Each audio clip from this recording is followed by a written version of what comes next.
1998, the year of that one Godzilla movie with the Puff Daddy song, Half-Life, and also the year a new player in the gaming industry began to take form.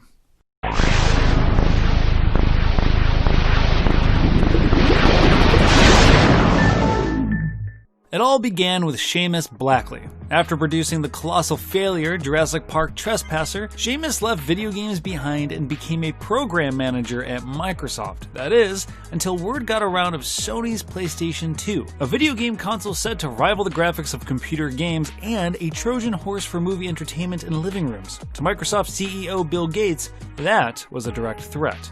At first, Bill Gates turned to the likes of Sega to join forces, and even approached Sony's then CEO Nobuyuki Ide about a partnership, but to no avail.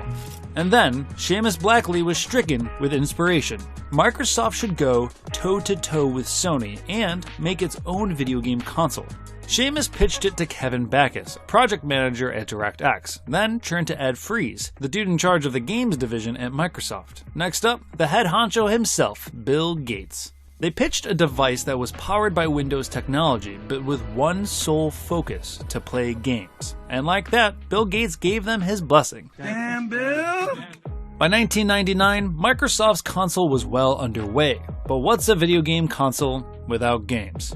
In 2000, Xbox acquired the once Apple-focused game studio Bungie for $30 million and tasked them to pivot away from its open-world third-person action game into a first-person shooter for its upcoming console, a genre that hadn't been truly mastered on consoles nor championed since GoldenEye for the N64.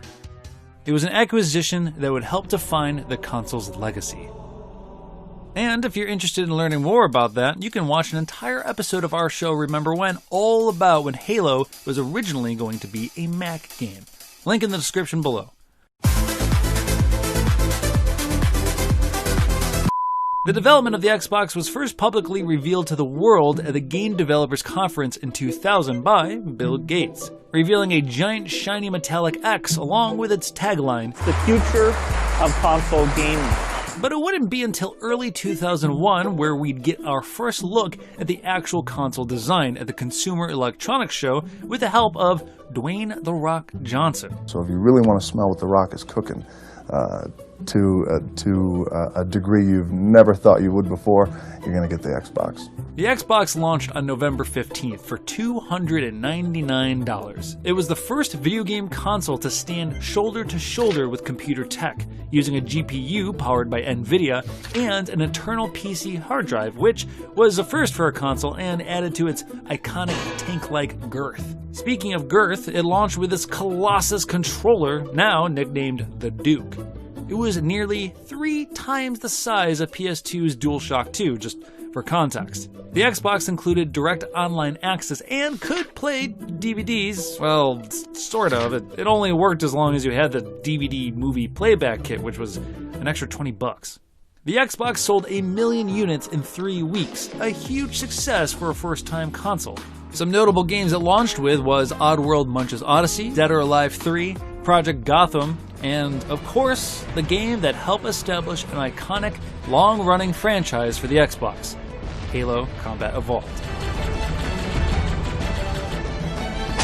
Halo Combat Evolved was a massive, critical success, changing the perception of first-person shooters on consoles, setting a new precedent for the genre, and introducing it to an entirely new audience of gamers by cultivating a new culture around LAN parties that took basements and college dorm rooms by storm. Very quickly, Halo became synonymous with the Xbox, making Master Chief's helmet the face of the brand. In 2002, Xbox Live was launched. It was the service that changed online gaming forever, and a business model its competitors would later adapt. Forget that, let's play! The service came bundled with a headset, a requirement that single-handedly influenced a generation of online gaming culture with a very colorful vocabulary. Master of monkey poo. Come on, little boy. Later that year, Xbox launched in Japan, and with it, introduced the world to the Controller S, a smaller, less ergonomically insulting controller than the Duke. It continued to sell well in North America, but in Japan, barely scraped by with 850,000 units by the end of that year. Additionally, the Xbox was very expensive to produce and lost money with every unit sold. But in a drastic and daring move, Microsoft decided to make the console $100 cheaper, putting it at $199, the same price as the PS2, in hopes to make up for lost ground against Sony's astronomically successful PlayStation 2, which had sold 50 million units worldwide by the end of 2002. Still, while Xbox struggled to keep up, killer apps like Tom Clancy's Splinter Cell helped boost sales in the end of that year. In 2003, just 2 years after the Xbox's release, Microsoft had already begun planning on the next console, codenamed Xenon. While the next generation Xbox was being developed in the background, at 2004's E3, Peter Moore famously revealed the launch date of Halo 2 by getting it tattooed on his arm. Halo 2 sold 2.4 million units in its first 24 hours. It made $125 million in sales, making it the most successful of any entertainment product in history at the time, and the highest selling OG Xbox game of all time. It also came out just in time for Xbox Live to go global, further catapulting the service to success. 2004 was also the launch of Xbox Live Arcade, a digital video game storefront paving the way for downloading additional content for games, including Halo 2.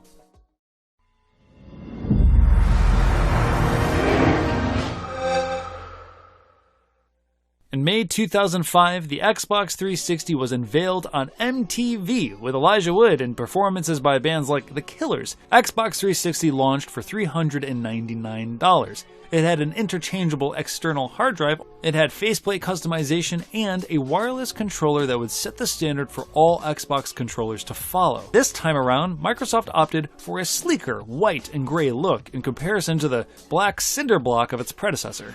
It was also the first console to implement gamer tags, and one of its most influential features, the achievement system. Achievements set a precedent for even the likes of Valve, which added its own achievement system to Steam in 2007, and then Sony followed suit with trophies for the PlayStation 3. Xbox Live Arcade also made a huge splash on the Xbox 360, opening the gates to a wider market of games, most notably indie games.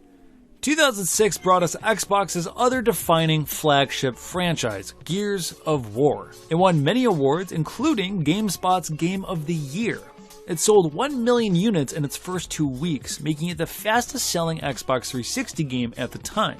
And then, at E3 that same year, Peter Moore did the thing he does again, revealing another tattoo release date for Grand Theft Auto 4. All was going so well for Microsoft's second console, until 9 months after its launch. Some faulty Xbox 360s are literally melting down while running certain games. A big holiday headache from Microsoft, but Nintendo and Sony appear to be grinning like elves. By August 2006, there was an influx of consoles being returned after they'd abruptly stopped working following the flashing of 3 red lights around its power button, earning notoriety as the Red Ring of Death. The cause, at first, was difficult to narrow down and pinpoint. Head of Xbox at the time, Robbie Bach, concluded it was the fault of the console's engineering, claiming that Microsoft took a design-first approach and as a result compromised what was under the hood. The fiasco resulted in a costly disaster. Microsoft set aside $1 billion to extend the Red Ring of Death warranty coverage to 3 years. Meanwhile, there was a war on disc formats, HD DVD versus Blu-ray. The PlayStation 3 utilized Blu-ray technology, which Sony co-owned, making the PS3 double as a Blu-ray player, an identical strategy Sony used for the PS2, doubling as a DVD player. Microsoft, on the other hand, went the HD DVD route. They released an external HD DVD player for it, priced at $199. But by 2008, Toshiba, which was the principal supporter for the HD DVD format, announced it discontinued HD DVD support in 2008. Days later, Microsoft discontinued its own player. 2007 introduced the sleeker, slightly more compact Xbox Elite and Halo 3. This was the year 343 Industries, the Halo-only studio, was formed, and also the departure of Halo's original developer, Bungie, though Bungie continued to develop Halo ODST and Halo Reach. 2008 brought us one of the most unsuspecting titles to cause a ripple through the industry, a little game to come out on the Xbox Live Arcade called Braid. It is among the top 10 highest-rated Xbox 360 games according to Metacritic, and it was the second best-selling Xbox Live Arcade title that year, right next to Castle Crashers. Braid was among the first indie games to shift the industry's perception of independently made games, paving the way for games to follow such as Limbo, Super Meat Boy, and Fez. 2009 was the first public mention that Microsoft was working on the motion and voice-controlled device, the Kinect, a project that had started several years prior in 2005. The Nintendo Wii sent a shockwave through the gaming industry with its revolutionary controller released back in 2006, tapping into new gaming demographics from children to grandparents. Though a few years late, Microsoft was ready to unveil its own motion control device. The Kinect's intent was to eliminate the controller altogether, competing head-on with the Wii. And the reveal of the Kinect brought this wonderful moment along with it. You ever wonder what the bottom of an Avatar shoe looks like? Well, bam! There it is. Kinect was released in 2010, alongside the Xbox 360S. After only 60 days, the Kinect had sold 8 million units. And by 2011, rumors circulated Microsoft was well underway on its next console. Despite the enormous misstep of the Red Ring of Death, the Xbox 360 sold exceptionally well, and was immensely influential thanks to its achievement implementation, Xbox Live Arcade, and its success in popularizing indie games and enabling their console distribution. Xbox 360 sold over 80 million units by the end of the generation, nearly 4 times more than its predecessor, and just hairs less than Sony's PlayStation 3, despite both having lost the sales race to Nintendo's Wii. Microsoft was officially cemented in the console market as a major force to be reckoned with, but that also meant a lot of pressure for what was next.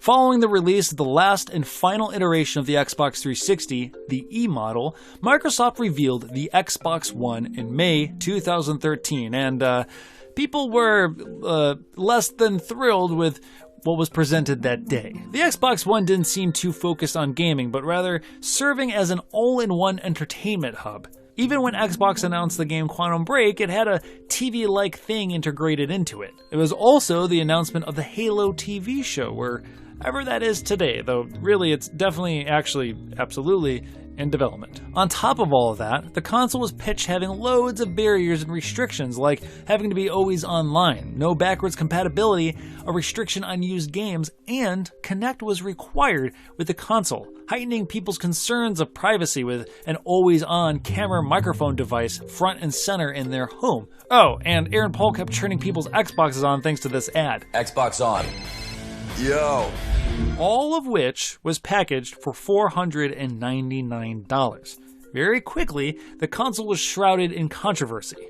It wasn't long before Xbox reversed most of its malign policies. At launch, the system did not require you to be always online, and could play used games, but the damage had been done, and the console's perception had been tarnished. Slowly, the tide began to shift in 2014 when Phil Spencer, former head of Microsoft Game Studios, was made the head of Xbox. 6 months after the Xbox One's release, a version of the console was launched without the Kinect, making it $100 cheaper, putting it on par with the PlayStation 4.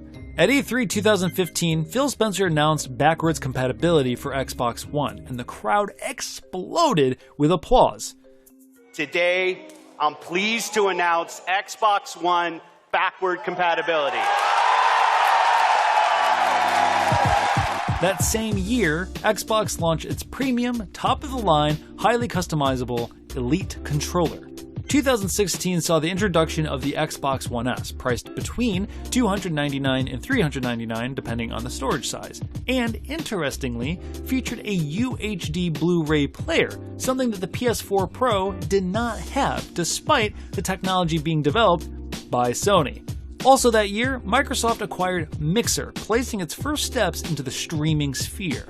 Now, the most important year in the Xbox One's lifespan is undoubtedly 2017, the year Xbox truly began to shift its perception in the public eye and lay the foundation for its future values. And it all started with the announcement of Game Pass, a monthly subscription service making a library of about 100 games available for $9.99 a month. Next up, the Kinect was discontinued. Later that year, it launched the Xbox One X, costing $499. It outputs 4K resolution with performance improvements and was the most powerful console on the market at the time. Then at E3 2018, Microsoft announced several acquisitions including Forza developer Playground Games, Hellblade Senua's Sacrifice Studio Ninja Theory, State of Decay's Undead Labs, We Happy Few devs Compulsion Games, and Outer Worlds Obsidian Entertainment. Microsoft also announced the formation of an entirely new studio, The Initiative, Xbox's quadruple A studio, comprised of industry veterans from Naughty Dog, Bungie, and Crystal Dynamics. Microsoft also expanded its market with the Xbox Adaptive Controller, opening the doors to a group of people underserved by the gaming industry. Xbox kept the momentum high heading into 2019 with one of its biggest years to date, which saw the launch of the Xbox One S All-Digital Edition. It featured no disc drive and was priced at only $249. Meanwhile, Xbox continued to support Game Pass, expanding the service to PC and launching Game Pass Ultimate, which combined the console and PC service as well as Xbox Live Gold. The Elite Series 2 controller also graced the palms of many gamers. E3 that same year could be Xbox's best to date, where Keanu Reeves took the stage to reveal his role in Cyberpunk 2077. You're breathtaking! It also featured a staggering amount of game reveals. Lastly, the indie sweetheart of the industry and developer of Psychonauts 2, Double Fine, joined the Xbox first-party family. Oh, and Mixer, Microsoft's game streamer service, makes a deal with one of the world's most popular streamers, Ninja. As of today, I will be streaming exclusively on Mixer. And if 2019 didn't have enough Xbox excitement, its next generation console, the Xbox Series X, was revealed at the Game Awards. Which brings us to 2020, another exciting and historical year for Xbox. Microsoft revealed two models for the Xbox Series consoles, the X and the S, both of which feature Quick Resume, allowing the user to have multiple games running in the background at once, backwards compatibility with its 3 prior generation of games, the Smart Delivery initiative that enables folks who bought current-gen versions of games to get free next-gen upgrades, and the speed of solid-state drives. Between Microsoft's momentous effort and focus on backwards compatibility, smart delivery, and offering improvements to past games, Microsoft is blurring the lines between console transitions and redefining how we view console generations. 2020 also saw the launch of Xbox's beta cloud gaming platform, and just months before the launch of its new consoles, Microsoft acquired Bethesda, officially expanding its first-party family to a whopping 23 studios, and making it the owner of franchises such as Elder Scrolls, Fallout, Doom, Wolfenstein, Dishonored, and many, many more. That isn't to say Xbox didn't have any losses in 2020. Microsoft officially shut down its gamer streamer service, Mixer, a hard blow for many streamers who had established a brand and audience on the platform. And Halo Infinite, an initial launch title and system seller for the Xbox Series consoles, was delayed into 2021. And that is it. We are all caught up on 21 years of history with the Xbox. With Xbox on the cusp of its 4th generation, it's suffice to say that the story is far from over. To stay up to date with everything, the past, present, and future of Xbox, keep it here at GameSpot.